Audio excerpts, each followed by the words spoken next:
Hello there, it's Swolbi and Kenobi. In 2012, Nintendo stepped away from their traditional third Pokemon game per generation in favor of a double release, Pokemon Black 2 and White 2. But with the Gen 6 games coming only a year after the Unova sequels, and my 16th birthday signifying my parents are no longer going to pay for anything game-related, Black 2 and White 2 became the first Pokemon releases I never got to play. So today, I plan on rectifying this with a hardcore Nuzlocke of Pokemon Black 2. But I don't think a traditional Nuzlocke rule set will be quite tough enough, so I've added some new variables into the mix. All of the normally applicable hardcore Nuzlocke rules will still be in effect, but I'm adding 3 key changes to spice things up. First, once a Pokemon is added to my party, I can't switch them out unless they fall in battle. So once I have 6 encounters, all new Pokemon must be kept in the box until I lose a teammate. So no HM Pack Mules. Second, as I've never played these games, I want this to be a totally blind playthrough. I'm not allowed to look up any information outside of the next level cap. I won't know any of the rivals, gym leaders, Team Plasma, or Elite Force Pokemon beforehand. And for added spice, I must battle every trainer I come across throughout the entire run. As for the final and largest difficulty modifier, for every single experience point that any of my Pokemon earn throughout the entire run, I'm required to lift the equivalent weight in pounds in real life. We're here to take the term Pokemon Trainer literally. So with the rules set, it's time for the world's first ever Liftlocke. I load up the game, I say my farewells to my mom, and I meet Nancy for the first time since my Shiny Lock. As always, my longtime rival has done some changing since we last met, though this may be my single favorite iteration. We meet up with Professor Juniper's assistant Bianca, who lets me grab my starter for the run. The only Unova starter that I've never done a playthrough with, a Snivy, who I named Bonnibel. With my new relaxed nature companion at my side, it's time for the first rival battle with Nancy. And although it's a close one, Bonnibel pulls through and wins the fight, earning 94 experience points and beginning what will go on to be the single greatest feat of lifting I've accomplished in my fitness journey. If you watched my Bloodborne lift through, yes, I'm going to end up lifting even more than I did there. But with the early part of this run being more of an introduction to the world of Unova and the ongoing story of Pokemon Black and White, I'll just run through my encounters real quick. Timmy the Quirky Purloin joins the team before I'm tasked with delivering a map to my rival.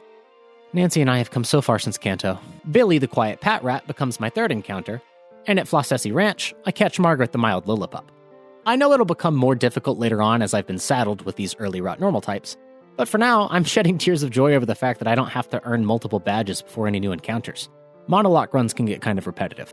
But with my 4-stack, it's another easy battle against Nancy through some growl and tail whip shenanigans before I find myself encountering Team Plasma for the first time in game. Oh wait, no, he just ran off. Alright, with everything else taken care of, it's time for the first training montage. Oh wait, that was kind of short. Well, not in game, mind you. It took about 2 hours to train the squad up to the level cap, but as we stand before Charon, the first gym leader of the game, my current lift total only sits at 8,599 experience points earned. With the team buzzing off of pre-workout, let's start the battle for our first gym badge. I lead the battle off with Margaret, as Charon sends in his Pat Rat. On turn 1, I have Margaret fish for a flinch with a bite, which does around half of the Pat Rat's HP, no flinch, as Charon has his Pokemon set up a workup. Knowing that I now have the range, a tackle from Margaret takes down the first gym leader's Pokemon hitless, and gains the level advantage on Charon's second and last Pokemon, a Lillipup of his own. A tackle from Margaret does almost half, while a tackle in return from the gym leader's Lillipup does exactly a third of Margaret's health. Seeing that it's at best a range for Margaret to get the knockout with a tackle, I go fishing for a flinch with bite, as Charon has his Lillipup set up a workup. But now that I know Charon will use a potion, I can safely have Margaret use a second tackle, once again leaving the Lillipup in the red. With that, it's a final tackle for Margaret to finish off the first gym all on her own. With my first badge in hand, Charon gifts me his gym's signature TM, workup.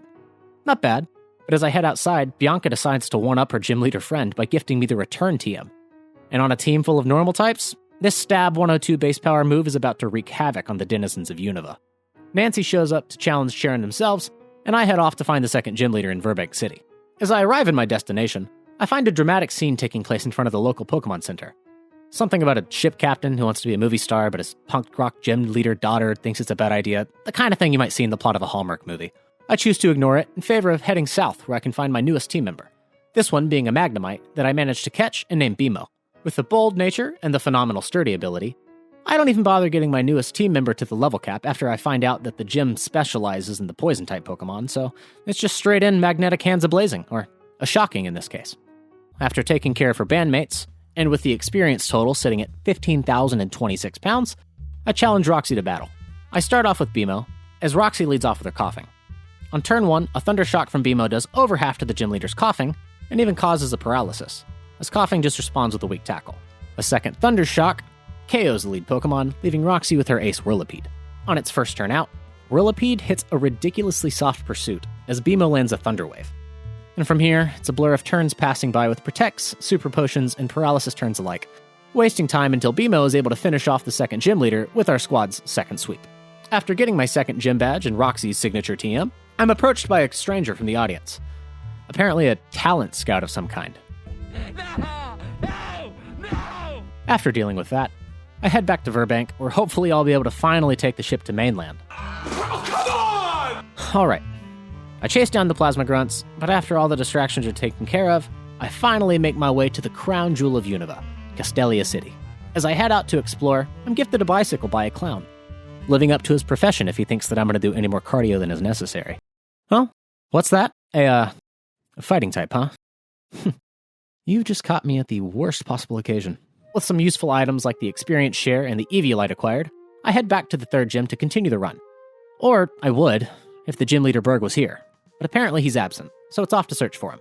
At the behest of a small purple-haired child, Nancy and I enter the sewers to look for Berg together. But I make sure to use the opportunity to clear the area of all of its trainers, as you gotta love those auto-healing teammate sections. While we're down here, I come across my sixth encounter, and the final one that will be allowed to join the team until something unfortunate happens. Said teammate being Ronnie the sassy Rattata. Man, what's up with all these minus speed natures? With every location except the direction I was supposed to be going explored and taken care of, Nancy and I head back to the beginning, where we're able to find some Team Plasma Grunts who go down easily in a double battle. As a side note, in my outline I had a typo here where I said they got down quickly instead of go down quickly, and now I'm just picturing some kind of dance-off in the sewers. Berg appears after the battle to reassure us that there wasn't anyone else of note to worry about, but I'm not quite sure I can believe that claim as another man walks out from the darkness and passes us by, casually mentioning his appreciation for my ability to bring out the power of my Pokemon. But he walks off before I can give him our workout regimen. It's in the description for anybody who's interested. As everyone else heads out to the sewer, I stay underground and step foot into the Relic Passage, where I can find another new encounter, a Roggenrola that I catch and name the Snail, who becomes the first team member to be sent off to the box. I'm still a bit underleveled, but with the third gym being a bug-type gym, I head inside to test the waters against the gym trainers. And after a long and drawn-out back and forth between BMO and a surprisingly bulky Sawaddle, it's back to the sewers to train the team and finish off the rest of the trainers that I can fight in the Relic Passage. Even after doing so, the team is still a ways off from the level cap, so I head up to Route 4 to clear out the available trainers here, where I'm pleasantly surprised to find a trainer that I can battle and repeat, making the in-game grind much easier, though the IRL grind is pretty difficult on my Pokemon. Billy and Bonnabelle are the only two with arms. Before long, Bonnabelle, Margaret, Timmy, and Ronnie all evolve, with Billy and Ronnie now being at their final stages. So now that everyone is ready, it's back to Castelia's gym, where I clear out the rest of the gym trainers before coming face to face with Berg. With the total experience gained, or pounds lifted, now sitting at 59,942, I begin the battle for my third gym badge. I lead off once again with Bimo, as Berg leads with his Swadloon. On the first turn, Bimo lands a Supersonic, as Swadloon breaks through Confusion for a String Shot. From here, I pivot to Margaret, but Berg's Pokemon immediately snaps out of Confusion and lands a Razor Leaf, though it only does 13 points of damage. A return from Margaret leaves Swadloon in the yellow, as another Razor Leaf does another small sliver of damage. A second return finishes off Berg's lead, prompting him to send in his second Pokemon, a Dwebble.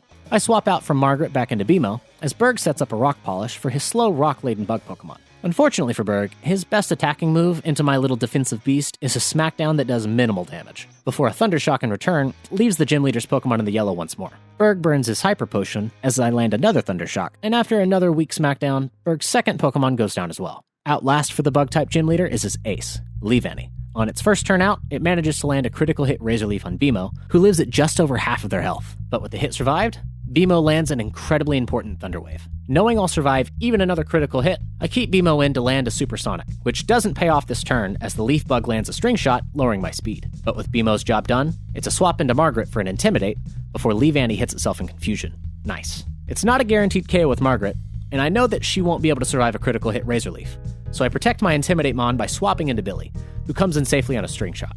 But even that one stage of speed loss isn't enough to overcome the paralysis difference, as Billy outspeeds and lands a Stab Strength. It doesn't even do half of the Leavanny's HP. Fortunately, the gym leader had gone for another String Shot. I'm being saved by Bimo's Thunder Wave for sure. With this second speed drop and Billy's abysmal damage output, I switch back into Margaret for a second attack drop, as Lee Vanny gets fully paralyzed. With another attack drop in the bag, I once again switch to Billy to protect Margaret, just in case, as Lee Vanny finally goes for his Razor Leaf. But no crit. With victory in sight, I have Billy use another strength, just barely missing out on the KO, allowing Lee Vanny to use a Citrus Berry. But no luck for Berg, as his Pokemon is once again fully paralyzed. With that, one final strength from Billy is able to finish the battle, winning our team its third gym badge. With the battle won, Berg gives me my third gym badge, as well as the TM for Struggle Bug, which would probably be useful if I had any team members that could learn it. As I head north to Route 4, I once again see the strange man from the sewers, who asks if he can see my Pokemon before he introduces himself as a scientist named Colress, a scientist whose research of choice is bringing out the potential of Pokemon. He proposes a battle with me and says he'll be waiting for me at Route 4. It's a first for me. I don't think anybody else has ever said, let's battle, and then gone somewhere else for it. Well, I mean, except for gym leaders, but that's just because I have a tendency to find them outside of their places of business. When I arrive, I remember to grab my Route 4 encounter, a Trubbish that I named Tiffany. Box! Before I approach the scientist. He demonstrates some device that wakes up the Crustle blocking the path forward, and then proceeds with his challenge to battle. I lead off with Margaret, as Colress leads with his Magnemite. Only 2 Pokemon and 1 is a Magnemite. Margaret's got this. A Rock Smash on the first turn leaves the floating orb in the yellow, before hitting back with a Thunder Wave. Now paralyzed, Margaret is outsped and hit with a critical hit Magnet Bomb that does almost half of her health, as she gets fully paralyzed for the turn. On the following turn, a second Magnet Bomb gets a second critical hit, which legitimately pissed me off both at the time and during editing, before Margaret is able to finish off the first Pokemon with a second Rock Smash. Alright, not the best start, but here we go. Out second for Colress is a Clink, and without a clue of what this Pokemon is going to do, I go with what I believe is the safe option of having Margaret take a hit and strike back with a super effective Rock Smash. But she never gets the chance. A Gear Grind from Clink is able to put her down, resulting in the first loss of the run. More than a little upset at my absolutely garbage luck in this battle, I switch into Ronnie. And this is where I go from bad luck to straight up bad choices, as I forget that Steel still resists Dark in Generation 5. A Sucker Punch does less than a quarter of the Gear's health, as another Gear Grind does more than half of Ronnie's. Furious, and knowing that nobody on this team wants to take 2 hits from the Steel Menace, I leave Ronnie in to hit a slightly stronger return before he too falls to the Gear Grind. With 2 of my own Pokemon lost to this one pair of cogs, I send in BMO, who leaves the Clink in the red with a Thunder Shock, even getting a paralysis, before taking almost no damage from a Thunder Shock in return. Colress has a Super Potion, because of course he does. So with another Thunder Shock, BMO does less than half. Another leaves Clink in the red once again, as Colress wastes the turn going for charge, before BMO can finally avenge their fallen comrades and finish this unexpected boss battle. With a heavy heart, I say goodbye to Margaret, who lifted a lifetime total of 10,907 pounds, and a slightly less heavy-hearted goodbye to Ronnie, lifetime total of 7,655. Before adding the Snail, who has a docile nature, and Tiffany, who has the brave nature, to the team. The path ahead is now unblocked, but before I go on ahead to the next gym, it's time to detour to the desert resort to clear out the trainers. After traversing around the desert for a while, I finally get an encounter in the sand, which turns out to be a Dwebble. If it doesn't have Sturdy, it's not really worth it, so I go for the one-shot with Bonnibel, but surprisingly, it doesn't even proc the Sturdy, so I go ahead and catch the Hermit Crab and name her Betty, before she's sent to the box to await the death of a friend. Dark. And with the desert explored, I head into the Relic Castle for the last encounter of the area. I find a Sandshrew, who I name Margles. Off to the box with you. I'm gifted some real estate, and I make sure that every visitor will know what kind of establishment I'm running, before I finally make it to Nimbasa City, where I run into a stranger who wants me to join for a double battle. Hell, why not? Oh, hey, wait, I know one of these guys. I met him like 4,000 years ago? Okay. I'm actually pretty underleveled for this fight, and without a fake out and 2 sturdy Pokemon, I'd have lost at least 1 team member here. Yeah, there's no way I'm going in there. As I head to Route 16, I get into a double battle with 2 randos, and they happen to have a double team of 2 Scraggy. So with Timmy and Bonnibel in the league, I make one flinch and then double up on him with a Mega Drain, but then a Brick Break from a Saggy Pants Pokemon knocks Timmy out in a single blow. And there goes my fake out, as well as a Moxie boost on this little abomination. Blind run-throughs are feeling pretty torturous at this point. With no other Pokemon that I'd rather risk, I send out Tiffany, who can at least resist any fighting-type moves, and I have Bonnibel finish off the weakened Scraggy. Thankfully, Tiffany is able to avoid powering up the +1 attack Scraggy's payback by being slower, finally a good outcome from all these negative speed natures, so the move only does a third of his health, before an Acid Spray in retaliation lowers the Pokemon's special defense. With the defenses now dropped, Bonnibel is able to leave the Pokemon at a fraction of health. But Tiffany outspeeds, meaning that this was either a speed tie or the Scraggy had a negative priority move, but either way, a Sludge finishes the battle and prevents any more needless deaths. Man, this run is an absolute killer. Timmy deserved better than a death to a random tag team. He'd lifted 13,483 pounds in his life. With Timmy laid to rest, I grab Margles from the box. Margles is a mild nature, plus special attack and minus defense. Probably one of the worst possible natures for a future Sandslash, but with 2 sturdy Pokemon already in my party, and Betty's evolution just outside of reach from the current level cap, I figured a ground type would be useful against the coming electric gym leader. With Margles on the team, it's back out to keep training, as well as finding my encounter for Route 16, which turns out to be in Mine Cinco. Minechino? Whatever. The Bonnibel almost knocks right out of availability, but with her health lowered, it's an easy catch before naming my new friend Minerva. Off to the box. More trainers and another encounter in the Lostlorn Forest, this one being a Venipede that I catch named Simon. After fighting with another repeatable trainer in Lostlorn, Margles evolves into her final form of Sandslash, so I figure she's got enough going for her to head over and clear out the gym trainers. With Margles by my side, I make quick work of, oh, no, wait a second, this isn't the gym. I make my way to the real gym, which must be the single largest catwalk I've ever seen. Alright, time to strut our stuff. The real gym trainers aren't any more difficult for Margles to take care of, so with everyone on the squad still a good bit away from the level cap, it's back to the Lostlorn Forest to do some lifting. The snail evolves, Beamo evolves, and for the first time since way back at Charon, I've got the whole squad at the level cap, which took 193,199 pounds, almost quadrupling the total of the run since my challenge against Berg. For an IRL frame of reference, this went from half of a workout to 2 full workouts to achieve. That being said, I make my way back to Elisa to see who's going to be on the cover of Vogue, but more importantly, my 4th gym challenge. I lead the battle with Tiffany, as Elisa leads in with her Emolga. On the first turn, Emolga hits a Volt Switch and swaps out into a Flaffy, as Tiffany spreads Toxic Spikes. Tiffany then outspeeds to get a second layer of spikes, before taking a Thunder Wave from the Electric Sheep. Predicting a swap through Volt Switch, I have Tiffany go for a Venoshock, only to realize that he was definitely in danger of a crit here. And then the flying type Emolga remains unaffected by the Toxic Spikes. But with her stage set, I switch Tiffany out for Margles, who is immune to the incoming Volt Switch. Emolga hits Margles with a weak quick attack before a Rock Tomb finishes off the flying rodent. Flaffy comes back in, getting badly poisoned, and after the first turn of Dig causes a miss, Margles racks up her second KO.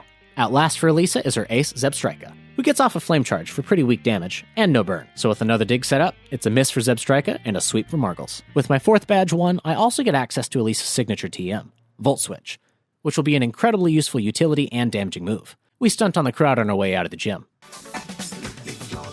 As always, I can't just continue on my journey, as there's a wall of plasma grunts waiting near the exit of Nimbasa City, and Nancy's about to take them all on their own. So I step in to help out, earning this iteration of Nancy's tragic backstory, TM. I make my way to Route 5, where Bianca shows up to give me the HM for Fly, which will finally let me quick travel to previous locations with a flying Pokemon. If I had one! That being said, I do now have access to an encounter on Route 6 and the Driftveil Bridge, but all I'm able to find after about 10 minutes are repeat Pokemon and status-raising wings, so I decide to come back later. I wouldn't be able to use a new encounter at this point anyways. I move further ahead to see a Plasma Grunt talking to what appears to be a defunct Plasma Grunt, the pair discussing their morals and some previous leader of the group who betrayed them or whatever, probably something that I'll have to worry about later. Holy crap, did Nancy just sock that guy in the jaw?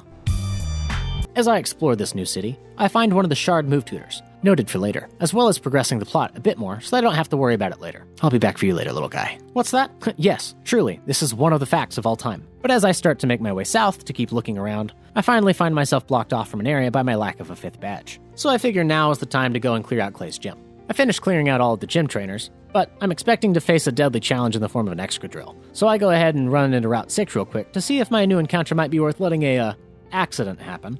But seeing the small fungus in front of me, I decide to wait until he's evolvable. So for now, I name the little guy Fern, and it's off to the box. So with what I can very loosely describe as a plan to defeat Clay, and the weight total now sitting at 222,708 pounds, at the last minute, I give Bonnibel the Eviolite from Castelia and begin my battle for the 5th gym badge. I lead the battle with Bonnibel as Clay leads with his Krokorok. On the first turn, a growth is punished by a speed drop from Bulldoze, but minimal damage. The second turn brings a now faster Krokorok, who hits a crunch for a third, but he also gets the defense drop, before a second growth from Bonnibel. On the third turn, Krokorok pivots into a Torment, so thankfully I go unpunished, as I had Bonnibel go for the first KO with a Mega Drain. Out second for Clay is a Sandslash, who outspeeds and hits a Crush Claw, once again dropping Bonnibel's defense stat. Bonnibel gets the KO with the Leaf Tornado, but now she has to face off with Clay's ace Excadrill. Bonnibel is definitely in range to a crit here. With that massive attack stat staring me down, I can't switch out, so Bonnibel takes a Metal Claw and lives with a third. She's then able to hit back with a Mega Drain that does over half and brings her own health back into the green, before a Citrus Berry does the same for Clay's Excadrill. But with Leaf Tornado now usable under Torment, if Bonnibel can avoid one more critical hit, she can take this sweep right here. Her health shoots down and stops in the yellow. No crit. So with the final Leaf Tornado, Bonnibel gets her sweep of the Ground-type gym. If I'd let Bonnibel go into that battle with the Miracle Seed, I'd have lost my starter for sure. So with my 5th gym badge in hand, Clay also gives me the TM for Bulldoze. Another amazing move to have on such a slow-moving squad. But with the path south of Driftveil now open, I head down to the Pokemon World Tournament Center. And before heading inside, I managed to find a myriad of move tutors and information brokers. This place is quite useful indeed. Now that I've arrived at the PWT, and I get the rundown of the place, I very carefully select my trio of Pokemon before heading inside for the tournament. My first opponent of the Driftveil Cup is Nancy, marking her first battle since way back at the Flossessi Ranch. Nancy leads Pignite, as I lead in Margles. A dig from Margles causes Nancy's takedown to miss, and on the following turn, Margles gets a one-hit KO. Out second for Nancy is Simipour, so I swap Margles out for Bonnibel, who takes a Leer on the switch-in. Simipour outspeeds Bonnibel to land a Scald for almost no damage, as Bonnibel misses her Leaf Tornado. Another Scald, this time inflicting a burn, but this time Bonnibel connects with a Mega Drain, healing up to full but leaving Simipour in the red. One last Scald before Bonnibel finishes off the Water Monkey with the second Mega Drain. Outlast for Nancy is a Tranquil, so it's an easy choice to swap into Beemo, who takes a Taunt. From here, Nancy buys the turn with Detect, before a Volt Switch from Beemo gets the one-hit KO. I make it to the second round, and I see a familiar face on the other side of the bracket. But before I can worry about that, it's on with my second battle of the tournament against the Normal-type gym leader, Charon. I once again lead with Margles, as Charon starts off with a Stoutland. On the first turn, Margles hits a Slash for about a third, as Charon has Stoutland go for a workup. A second Slash brings Stoutland to just over a third of his health remaining, as a Stab Tackle in return does just about a quarter of Margles' health. From here, a Stab Dig is able to finish the job, prompting Charon to send in his second Pokemon, Watchdog. Not wanting to get hit by a strong Retaliate, I have Margles use another Dig, but Watchdog ends up going for a setup with Workup. The Dig knocks Watchdog down to a sliver of health, but all Charon has his Pokemon do is set up a second Workup. A Bulldoze finishes off the Prairie Dog, and last out for the Normal-type gym leader is his Chinchino. I swap into my more bulky Bonnibel, as Charon uses what else but Workup. A Leech Seed connects on the following turn, as Charon sets up another Workup. A Leaf Tornado from Bonnibel puts Chinchino in the red, as a +2 Wake-Up Slap in return does less than a quarter of Bonnibel's health. So with Leech Seed damage and Mega Drain, I finish another battle. Only one more. As expected from the little preview, my opponent in the finals is Colress, but I can't let myself get consumed by how much this smug scientist pisses me off, or I'm liable to lose another teammate. I lead Margles, as Colress leads in with his Magneton, and to my surprise, a Bulldoze from Margles gets the one-hit KO, meaning Colress's Magneton has Magnet Pull for whatever reason, but hey, no complaints here. Out second for the scientist is an Elgium, which isn't a Steel type, but this is still an alright matchup for Margles. A Dig on the first turn causes a Heal Block to miss, before the following turn finishes off the Floating Rock with another one-hit KO. Last out for Colress is that dastardly Clink of his, but another Dig and another one-hit KO, a much better battle for me this time around.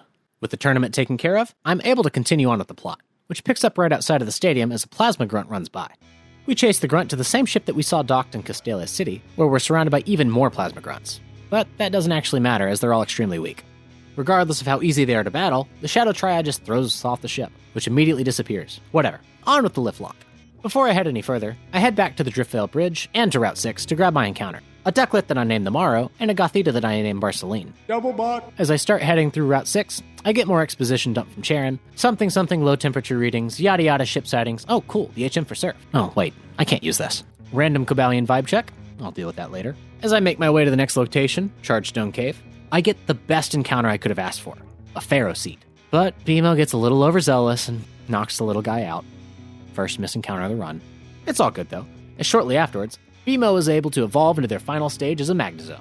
As I get closer to the end of the cave, I have an extremely close call and almost lose Margles, but the squad is able to pull through, and Bonnibel even gets to evolve into her final form of Serperior. Team is really starting to come together. The rest of the journey through the cave goes by without incident, and when I find myself on the other side in Mistralton City, I finally get to meet Professor Juniper in person, who just straight up gives me a Master Ball. Well then, no complaints here. Skylar then shows up to join the conversation, and it looks like I've got the option to go straight to the gym, or to head up to Celestial Tower for a bit of training. So I put the 6th gym on hold as I head north to clear out the trainers. On Route 7, I encounter a Tranquil that I catch named Cosmic Owl. Unfortunately, as I'm climbing the tower, a random trainer with an Espeon both outspeeds and lands a critical hit Psywave that finishes Billy instantly. Beemo is able to come in and finish off the battle, but I can't help but feel like crits have been conspiring against me this entire run. I make my way back to the Mistralton Pokemon Center to lay Billy to rest. His lifetime pounds lifted, ending at 47,521. But with this loss, I'm able to add the Morrow, the Ducklet, onto the team, who ends up having the sassy nature, and now I finally got access to both Fly and Surf. With my newfound ability to go wherever I want, I head back to the PWT area where I hit up the move relearner, I find and finish off the first boss Pokemon of the run with the power of Rock, and I make my way through this end of the Relic Passage, finishing off the trainers that I couldn't access earlier. Oh sweet, a Rocky Helmet. And with Surf now available to my team, I head all the way back over to the Mistralton Cave, where I can clear out the trainers here, and then check to see if the Repel trick from Black and White still works. Well, would you look at that? With an Axew found, I managed to catch the future powerhouse, who I named Phoebe. Say it with me. Bots. So after roughly an hour of running around to finish off the missed trainers and getting the Morrow closer to the rest of the team's levels, I finally make my way back to the Celestia Tower to pick up where I'd lost Billy. I make it through the rest of the tower without any issue, I ring the bell, and then I let my rappel wear off as I head downstairs to grab my encounter for the area, that being a Litwick that I catch and name Ghost Princess. That's the Celestial Tower taken care of. So it's time to head back to Mistralton for the 6th gym. Between the Snail and BMO, the Flying-type gym is less of a challenge and more of a free level-up facility. The Snail even evolves into a Gigalith on my way through the gym trainers. So with 317,951 pounds lifted so far, I start the battle for my 6th gym badge. I lead with the Snail, as Skyla sends in her Swoobat. On turn 1, Swoobat outspeeds for a weak Heart Stamp, before the Snail sets up a layer of Stealth Rocks. Skyla then starts with her Attract strat, so the Snail is immobilized by love, before a critical hit Heart Stamp does a third of the Snail's health, effectively ending the honeymoon phase and allowing a Smackdown to knock out the bat in a single hit. Out next for Skyla is her Skarmory. So I switch into BMO as Skarmory lands a weak Steel Wing in return, doing so little damage that BMO's leftovers actually get them back to full health. Another Steel Wing does minimal damage again on the following turn, allowing BMO to get the knockout with a Volt Switch. After which I send in Tiffany, as Skyla sends in her ace, Swanna. It's immediately back to BMO, as Swanna goes for a useless Feather Dance. And with nothing else to stop the oncoming storm, a weak Bubble Beam does almost nothing to BMO, who strikes back with a final quad super effective Volt Switch, winning the battle and our 6th gym badge. Before I take the Mistralton cargo service forward with the story, I head back to Route 7 to finish clearing the area, where I run into Marshall in front of the Twisted Mountain, who's blocking the route forward. If his specialty wasn't fighting types, I'd probably hold this against him. It's back to the cargo loading bay to fly east with Skyla and Juniper to Lintimus Town. But before I can go anywhere, there's another lore dump. Blah blah, dragon legendary, something dark type trainer 2 years ago, I forget the details. While talking to the strangers in the town, this lovely individual gives me the Charge Beam TM, and with that, BMO's destructive power grows. Next on the list is Reversal Mountain, where after a quick trainer battle, the Maru evolves into his final stage as a Swanna.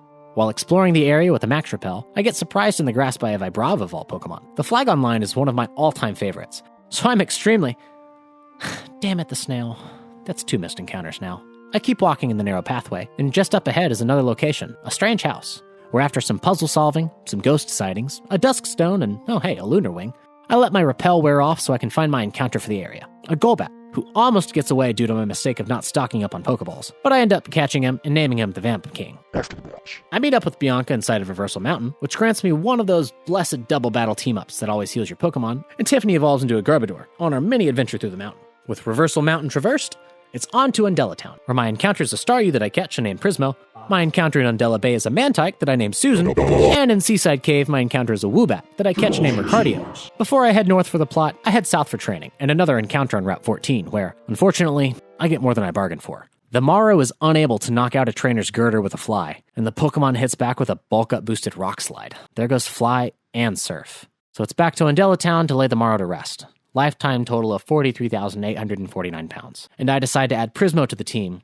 prioritizing Surf access over Fly. Prismo has the Jolly nature, so while I finally get a plus speed Pokemon, they have a minus special attack nature. One day, I'll get a good nature, I swear. With Prismo on the team, it's time to run all the way back to a Waterstone. So with a return flight to Mistralton City, a speed run through Chargestone Cave, a trek through Relic Passage, a ship ride to Verbank, and finally all the way back at Route 19, I'm able to grab a Waterstone. Prismo evolves into a Starmie, and now for the journey back with a pit stop in Verbank City to grab an encounter. This one being an Alomomola that I name LSP. So with that 30-minute detour taken, it's back to Route 14 where... Son of a... Margles is laid to rest with a lifetime total of 57,299 pounds, and Vamp King and his hasty nature is added to the team. On the bright side, there's Fly, 40 minutes after it would have been a lifesaver. Once again, it's back to Route 14 where I can finally get my encounter, a Mindfu that I catch and name Huntress Wizard.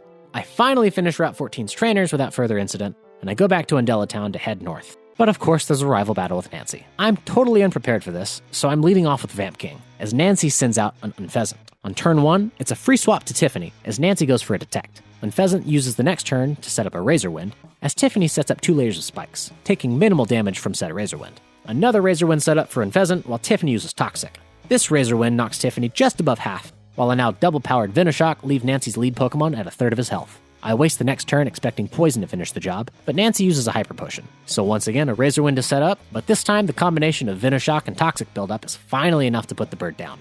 Out second is Nancy's ace, Imbor, who gets badly poisoned on entry. A takedown on Tiffany leaves him below half, while an Acid Spray harshly drops the Firebor's special defense. Not wanting to risk a crit, I switch Tiffany out for the Snail, who takes a weak takedown. Now expecting a Fighting-type move, I switch once again into Bonnabelle, who gets hit with an Assurance, proccing her Rocky Helmet before Toxic Chip. Now I'm expecting a Fire move, so another swap into the Snail, but Nancy just uses a takedown.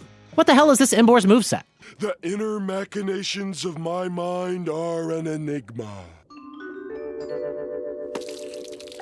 One final swap into Tiffany for whatever Nancy has next, an Assurance for minimal damage from Imbor, and then a Toxic Chip finally finishes the second Pokemon. Out third for my rival is a Simipour, so yet another swap into Bonnabelle, who gets hit with a Scald, but no burn. Surprisingly, Bonnabelle outspeeds and hits an Energy Ball, finishing off the Aquatic Monkey and the battle. I'm extremely lucky that Nancy only had 3 Pokemon here. My team is definitely looking worse for wear after that battle. But with nothing else preventing my progress, it's on to Route 13. My encounter for the route is a Pelipper that I catch and name Rainicorn Princess. But waiting for me at the end of the route is the second wild boss Pokemon battle of the run, the powerful Cobalion. Once again, I was not ready for this Pokemon, especially their level being 45. So after setting up a Confused Ray on turn 1 and luckily getting the self-hit, it's a swap into Beemo on the following turn, which tanks an Iron Head extremely well. Expecting a Sacred Sword, I switch from Beemo into Tiffany, who takes a soft Retaliate. Tiffany can't actually touch Cobalion, but I need to scout the move, and an actual Sacred Sword comes out next. I double check it just to make sure, so another wasted turn, but now I Retaliate. I'm now fairly confident that Bonnabelle can survive either move, but the wild Cobalion goes for a helping hand. With Bonnabelle safely on the field, I have her set up a Leech Seed, which connects, before a Retaliate does a little under a quarter of my starter's health. Feeling confident in my defenses, Bonnabelle goes for a chunk of damage with an Energy Ball, before a critical hit Sacred Sword almost ends the life of my starter. With Rocky Helmet and Leech Seed chip, the Wild Legendary is left in the red. But Bonnabelle outspeeding once isn't enough to ease my fears of being outsped myself and losing my starter. I swap into the Snail on a Retaliate, which is just as well, as the small amount of damage is healed by a Leech Seed recovery, reactivating the Snail's sturdy. But it wouldn't have mattered, as a quick claw activation allows the Snail to outspeed and end the battle with a Bulldoze. That could have been disastrous. I'm kind of missing playing with a run outline. With Lucanosa Town reached, I meet up with Professor Juniper and her assistant Bianca, who once again fulfilled their role of taking me on another exposition trip. Afterwards, I run into Nancy further in town, and as always, they're a magnet for Team Plasma. This battle is easily won, more exposition, and as Nancy runs off to chase them, I'm free to continue towards the 7th gym. I make my way through Route 12 and its trainers without incident, and I find myself at the Village Bridge. My encounter here is a Meryl that I catch named Cherry Cream Soda. With Village Bridge taken care of, I head back to Route 12 for my encounter, but I'm disappointed to find a Sawaddle. I catch her all the same and name her Bubafina. Now Route 11 is all that stands between me and the next gym city. Well, Route 11 and a Virizion. But let's just say that Virizion isn't the challenge that Cobalion was. Upon entering Opelucid City, I meet the same purple-haired girl from all the way back before the sewers of Castelia. I guess Drayden is her grandpa, and she recommends that I head to Route 9 before facing him. I take her advice, clearing out the route's trainers, as well as finding my encounter for the route, a Pawniard that I catch named Thin. Although my team isn't quite at the level cap, there's an unknown number of trainers between myself and the gym leader Drayden, so it's time to start working my way through. Right at the start, I see that there's a bit of a gap in our levels, but thanks to the world's best RNG, I get a false sense of security from the first trainer. I then manage to beat the defensive gym trainer with a bit of back and forth, but once I face off against the offensive gym trainer, the Snail falls to a critical hit Dragonclaw. Not knowing about the Drudigan's Rock Slide, I almost lose Vamp King as well, so it's a switch into Bonnabelle. But of course the thing has freaking Flamethrower. This is ridiculous. With a risky swap on a random move, Prismo is able to hang on before finishing the battle with the Psychic.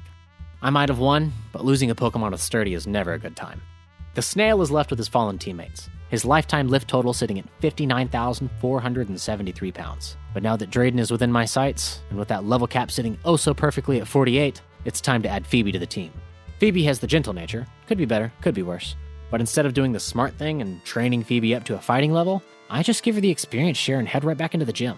So with the team missing any super effective coverage for dragons, and that pesky minus defense nature, Vamp King goes down in the triple battle. It's 2 Pokemon to a single gym. Frustrated at my impatience and inability to plan for every possibility, I lay Vamp King to rest, though I'm impressed that he managed to lift 39,227 pounds without any hands.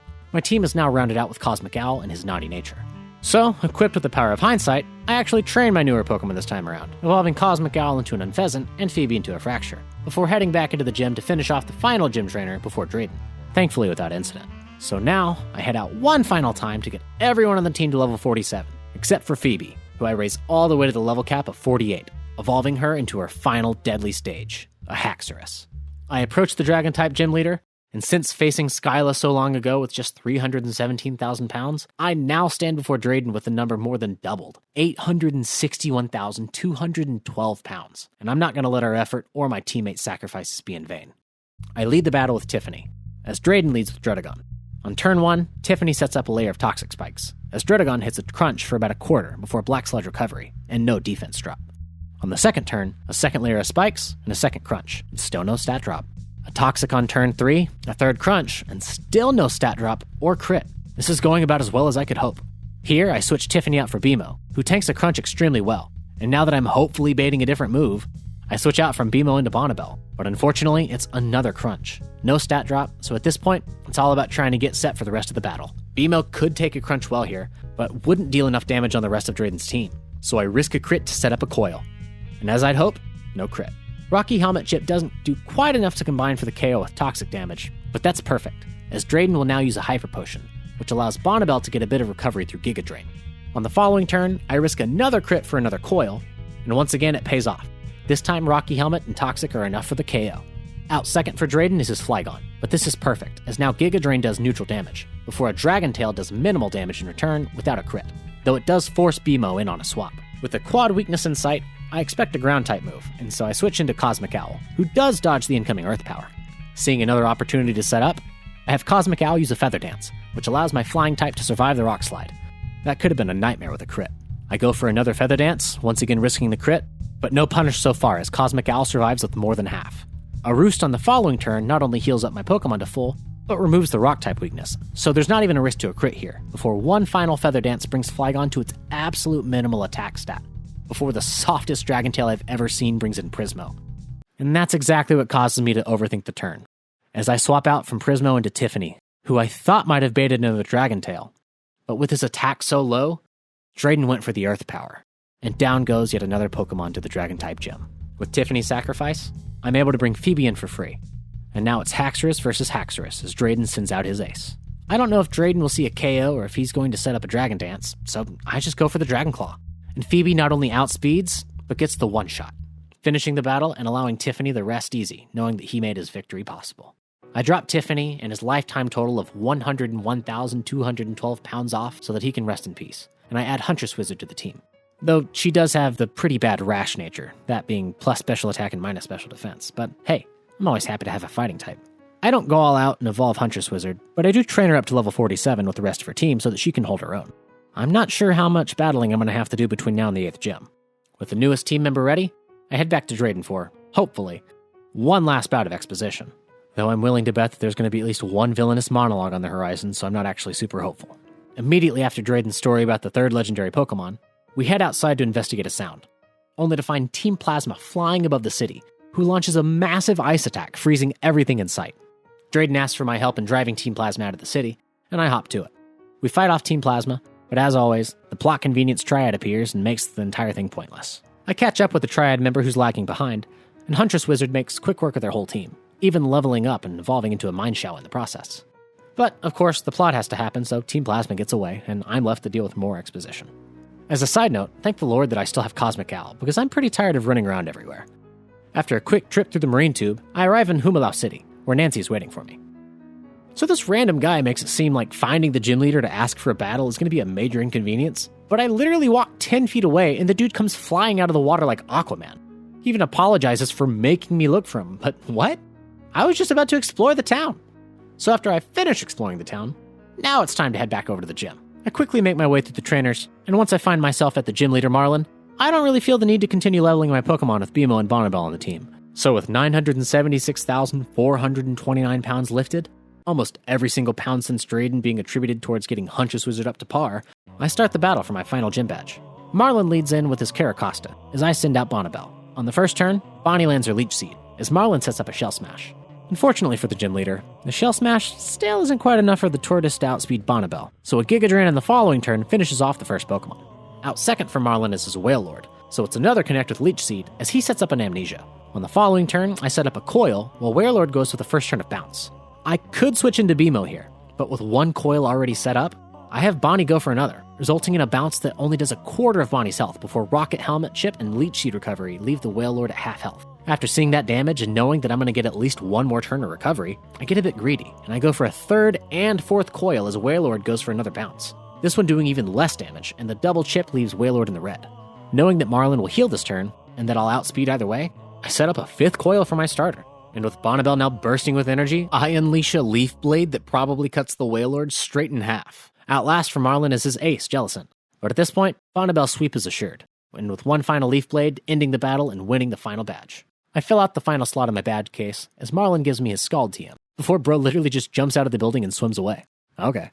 Nancy congratulates me on my victory and, hey, wait, where the hell did Marlin just come from? You just swam away to the north not 10 seconds ago. How did you just come from the south on land?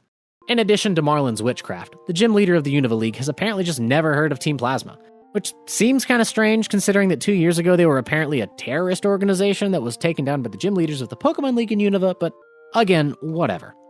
With the free-spirited Marlin off on his own, Nancy commissions me to search Route 22 for Team Plasma, which I ignore as I head straight to Route 21, where I begin training once more. The grind never stops.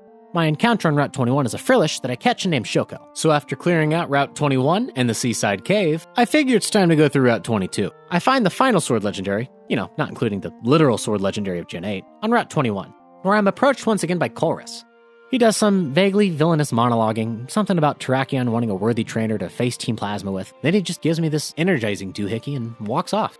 And then Bimo blasts a hole through the final Sword Legend's chest.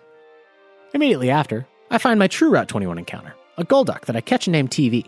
Now it's once more off to Seaside Cave, this time with feeling. Clear out the Crustle, and now I'm outside where the Team Plasma airship is sitting on the water. Nancy catches up to me, so now the plot can officially progress again. Marlin appears to lower the boarding plank and then heads off to nowhere again, the MacGuffin personified. Nancy heads off to look for the captain of the ship, while I do the much more sensible and devastating action of stealing all of the rum. If I know anything about pirates, this will cripple their entire operation. This, of course, causes a flood of grunts to come swarming after us, so it's on to the final showdown with Team Plasma. After 15 minutes and the defeat of an entire battalion of grunts, I finally find Zinzalin at the helm of the ship, where I get another monologue. This one about the ice dragon that they've harvested for power, Kyurem. To be honest, this battle isn't even really worth commenting about. It's another easy double battle, and Huntress Wizard makes the Ice, Normal, and Dark type team a series of one-shots. Fighting types OP. But when all is said and done, Nancy and I are Shadow Triad Ex Machina off the ship, because of course we are. With the rest of the giant chasm open to me, I find the Ice Beam TM, as well as one of my last encounters, this one being an Excadrill that I named Susan. Again, look, it's been like 2 weeks of lifting since I caught that Mantike, and it's not like I'm ever going to use the thing. I arrive on the scene where old and new Team Plasma grunts alike are standing around arguing, but Nancy quickly takes the spotlight, which of course means that I'm going to have to do the heavy lifting. What's that? Oh, yeah, thanks. These max revives are going to be super helpful. Once again, back onto the Plasma ship. Here's the hint. The password is a numeric code. Ha ha ha. You have no idea, huh? I'll give you another hint. The second number is 9. Like, what? I feel like these guys don't really get the concept of evil organization. 9909. That's the stupidest password I've ever heard in my life. That's the kind of thing an idiot would have on their luggage. I open the gate, and Zinzalin appears to try and take me down one final time. I make my way into the control room where who else but Colress is waiting at the access panel. Of course, the man who caused the first 2 deaths of this run was part of this organization all along. And now, I can avenge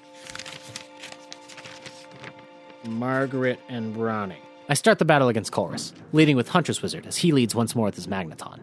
A jump kick from Huntress connects and gets the, hold the phone, this thing did not have sturdy the last time we fought. Some serious BS. Magneton then hits back with a Thunder Wave, and now my plan to steamroll the Steel-type trainer looks dicey. A U-turn to KO is foiled by a full restore, which leaves me to send in Bimo. Another Thunder Wave from the Metal Trio paralyzes Bimo as well, but Bimo still gets off the Charge Beam, even getting the special attack boost.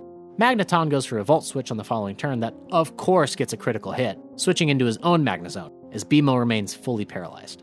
A Flash Cannon from Colress gets a second crit in a row again, as Bimo remains paralyzed again. A move from Colress finally doesn't crit, as Bimo lands another Charge Beam, which gets a second special attack boost. Another Flash Cannon, another Charge Beam, a third attack boost. Now that's the RNG I'm looking for. I guess not hitting a crit for 2 turns is a qualifier for execution on Colress's team, as he has his Magnezone go for an explosion, which does a sliver of health, and Bimo remains paralyzed. Out third for Colress is his abomination of a Kling Klang. So I decided it's time to use all of those attack boosts to both hit him hard and get a free swap. A shift gear from Colress completely wasted by the one-hit KO Bimo gets from his Volt Switch. Hell yeah! I send in Bonnibel as the scientist sends out Metang. We trade turns setting up, Bonnie with a coil and an agility for Metang, before a follow-up turn of the exact same setups. A Meteor Mash from the now faster Metang does an eighth of Bonnie's health, as she Leech Seeds the Steel Psychic Pokemon, almost recovering to full health. A second Meteor Mash straight up misses, while Bonnibel sets up a third coil, and I am salivating at the thought of the oncoming slaughter. The third Meteor Mash does connect, for even less damage, as a fourth coil has me sitting nice and pretty. Leech Seed and Rocky Helmet Chip have almost finished off the Metang without a single attacking move in return. And with the confidence that the combination of Rocky Helmet and Leech Seed will finish the job, I set up a fifth coil. But as Metang barely holds on, I opt for a sixth coil, letting Rocky Helmet finish the job. Out fifth for Colress is his Behemoth, who must be eyeing his trainer down hardcore as he witnessed the super effective Leaf Blade coming his way. The lad didn't stand a chance. It's Colress's first Magneton Outlast on the field, who does manage to live a Leaf Blade due to a quad resistance, before once again launching a Thunder Wave. On the last turn, a Flash Cannon does a good chunk of damage to Bonnibel before she's able to defeat the bastard who killed our friends so long ago. I swear, if not for what went down with Steven back in Hoenn, Colress would not be walking out of this room. But I'm not that man anymore. The scientist taken care of, it's time for the real mastermind to come from the shadows, Ghetsis. I get to hear another villain monologue before he leaves the Shadow Triad to deal with me. But not before Nancy arrives to find the object of their obsession, their sister's stolen Purloin, now evolved into a Liepard.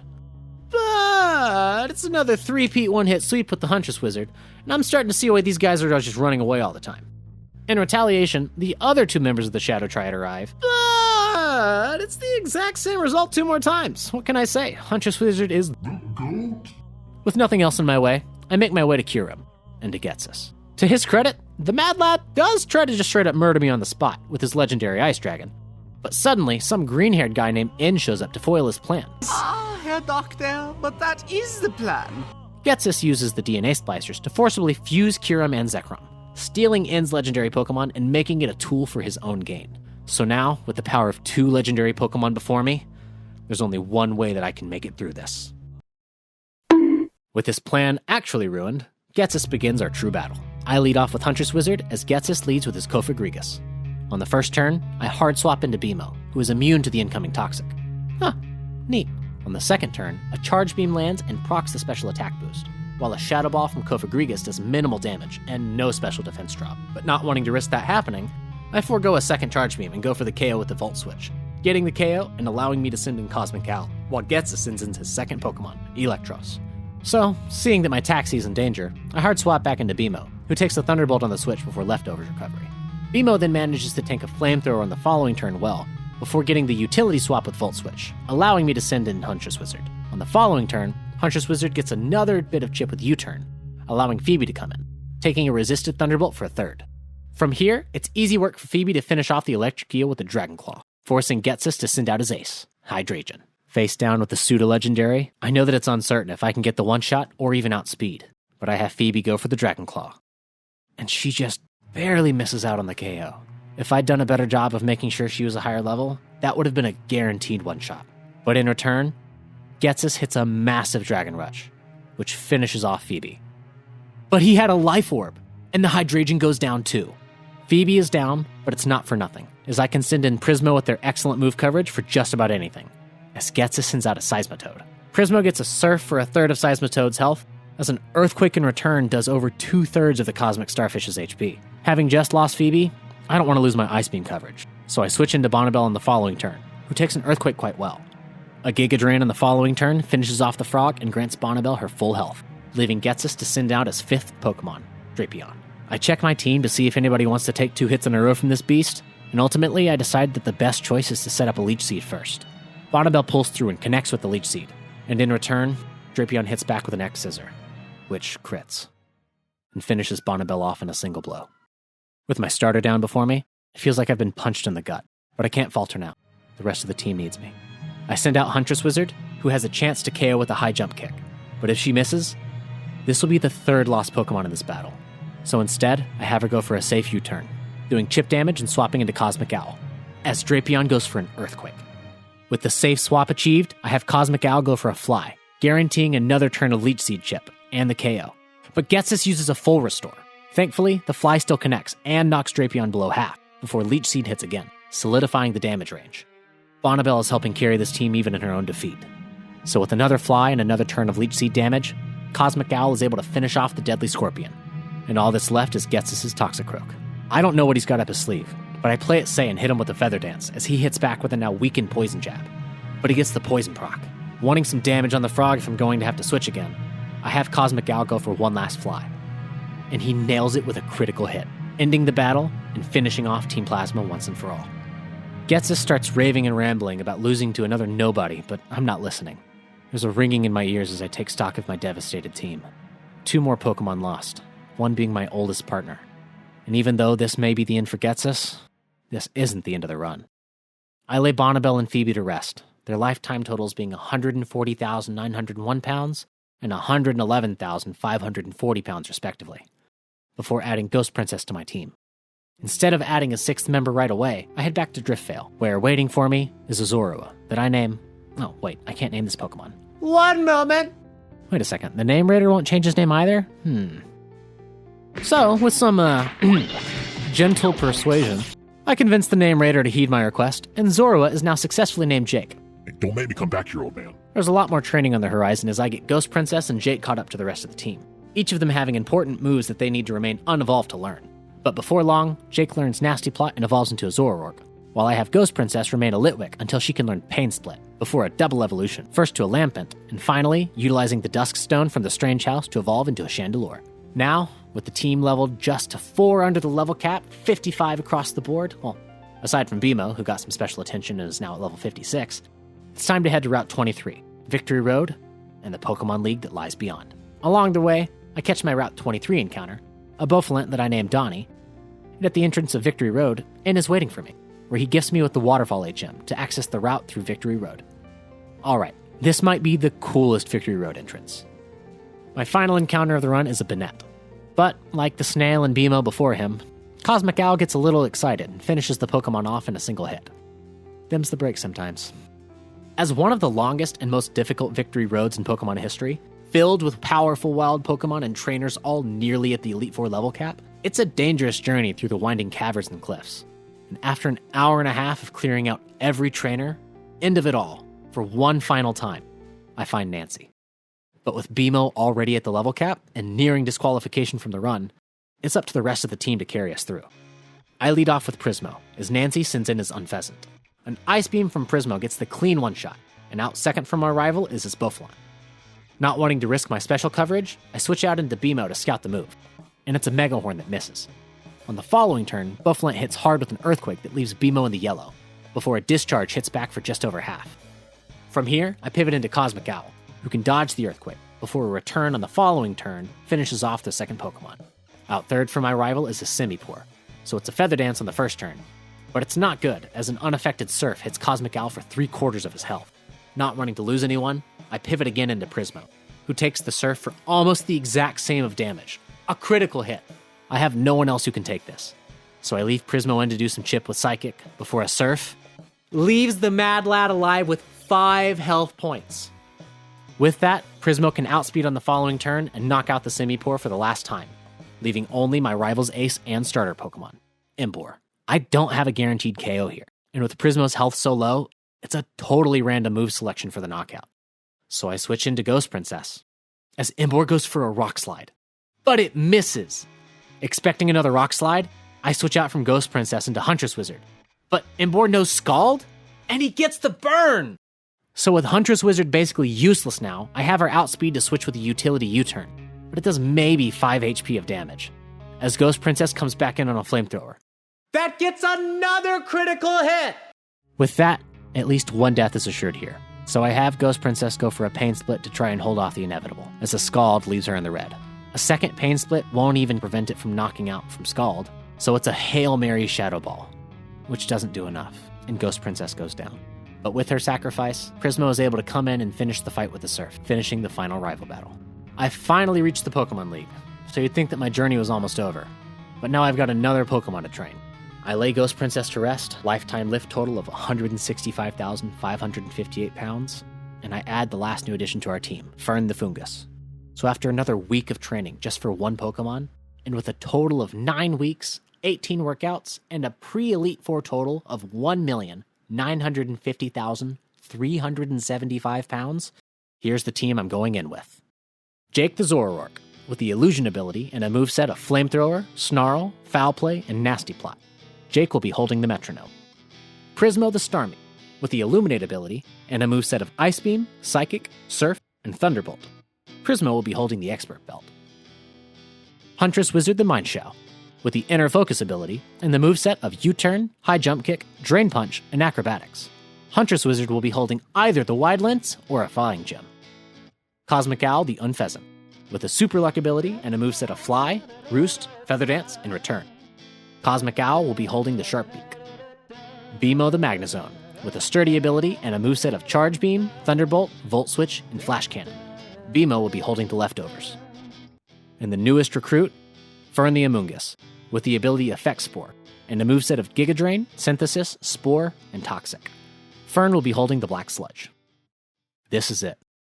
After all of the training, all of the friends I lost along the way, and a journey that took 3 months, it's time to finish this Liftlocke.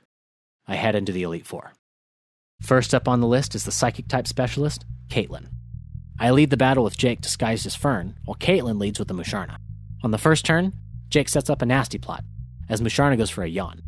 Sleep is going to be a bit of a pain, but with the disguise still active, I'm willing to risk another Nasty Plot before falling asleep, as Musharna goes for a second Yawn, for whatever reason. On Jake's first turn of sleep, Musharna goes for a Dream Eater, which doesn't affect my secret Dark type, keeping Jake's disguise intact. On the following turn, Jake manages to wake up and hits a Snarl that finishes off the Dream Pokemon and solidifies Jake's setup sweep. From here, it's a Snarl for Caitlyn's Reuniclus, Sigilyph, and her Gothitelle. Alright, that's the easy one taken care of. Second on the board is the Dark-type trainer of the Elite Four, Grimsley. I start the battle off with Huntress Wizard holding her Flying Gem, as Grimsley leads in with his Liepard. On the first turn, a Fake Out from Liepard fails to flinch thanks to her Inner Focus, allowing Huntress Wizard to get the one-shot with Drain Punch, healing back up to full. Out second is Grimsley's Bisharp, which is outsped and similarly finished with the Drain Punch. Crocodile is out third, and an Intimidate lowers Huntress Wizard's attack, but it's not enough to prevent the 130 base power High Jump Kick from getting another one-hit KO. Out last for Grimsley is his Dark Fighting type Scrafty, but with the Flying Gem both being used up and boosting the power of an Acrobatics, well, Huntress Wizard actually misses the one-shot. But she does manage to survive Scrafty's Brick Break, so after a full restore heals up Scrafty, 2 more Acrobatics finish the fight. 2 down, 2 to go. Third on the list is Chantal, the user of Ghost-type Pokemon.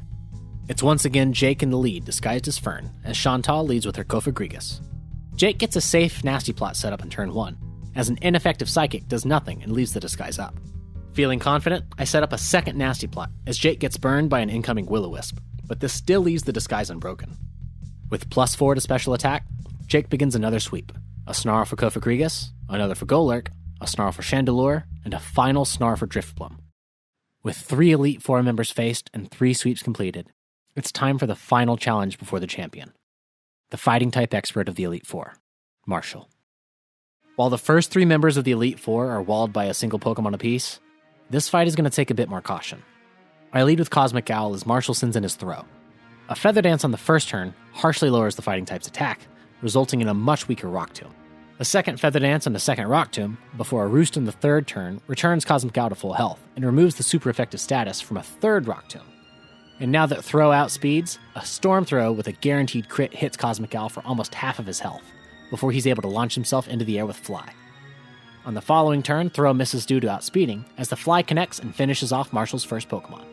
Out second for Marshall is his Conkeldurr, so it's a hard swap into Fern, who takes a Hammer Arm for about a quarter before Black Sludge recovery.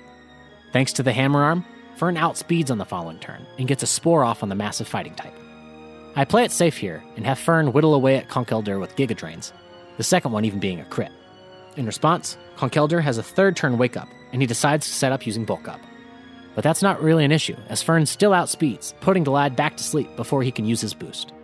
I risk a second turn Wake Up to switch Fern out for Huntress Wizard, but the sleeping giant stays down, allowing Huntress Wizard to outspeed and finish him off with a Drain Punch.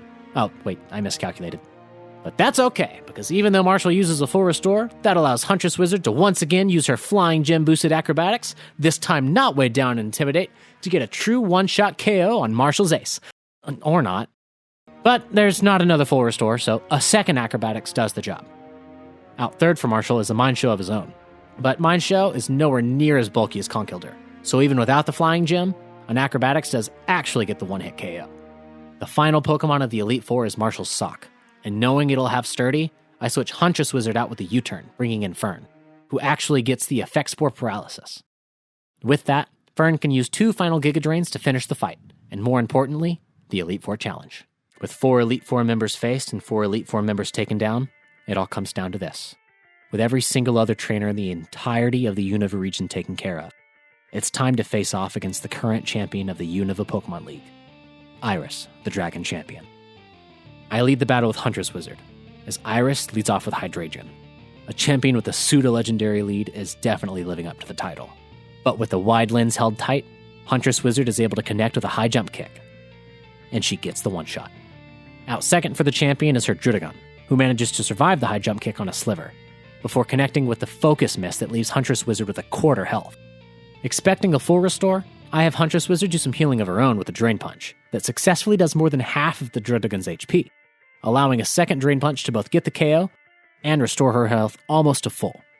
Out third for the champion is her Aggron, one of my all-time favorite Pokemon. To be totally honest, I used Drain Punch instead of High Jump Kick here because I expected her to have Sturdy, but as it turns out, that's a non-issue, as the quad effective Drain Punch does get the one-hit KO, and Huntress Wizard is now back at full HP.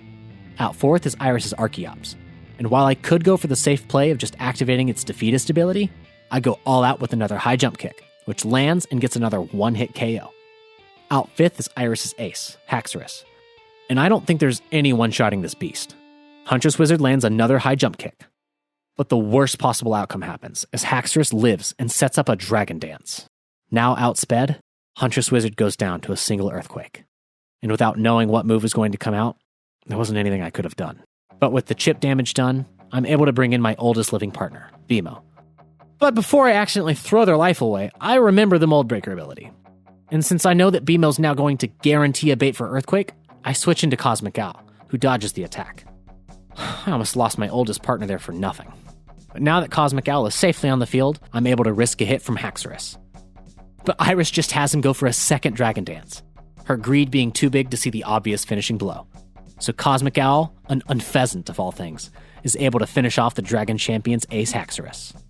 The final Pokemon out for the champion is her Lapras, so it's a swap back into Beemo on an Ice Beam, before my oldest surviving friend can tank a Surf and launch back with a Volt Switch, allowing me to pivot one final time into my speedy coverage finisher, Prismo.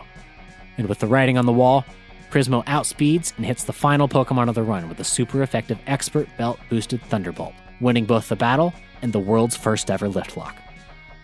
At the end of it all, with every single point of experience spread across all 5 of my surviving teammates and all 13 heroes who fell in battle, I lifted 2,209,312 pounds to make the world's first ever Liftlocke possible.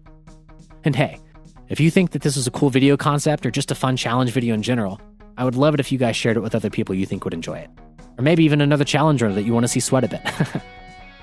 So lastly, thank you all so much for watching this latest challenge run. Please let me know any and all of your thoughts down in the comments. With how long these runs take, I'll likely shift into doing a non-lift related run or two while I'm doing these longer projects in the future. But as always, I'd love whatever feedback you guys have for me. The details for all 18 of the workouts that I did to make this run possible are listed in a Google Doc down below in the description, as well as another Google Doc that's just a list of the Pokemon used in the run, complete with their initial experience data at the time I caught them, as well as how much experience they ended up with by the end of the run. And one last time, a huge thank you to everyone for watching, and hopefully enjoying my content. As always, this is Swolbi on Kenobi, signing off.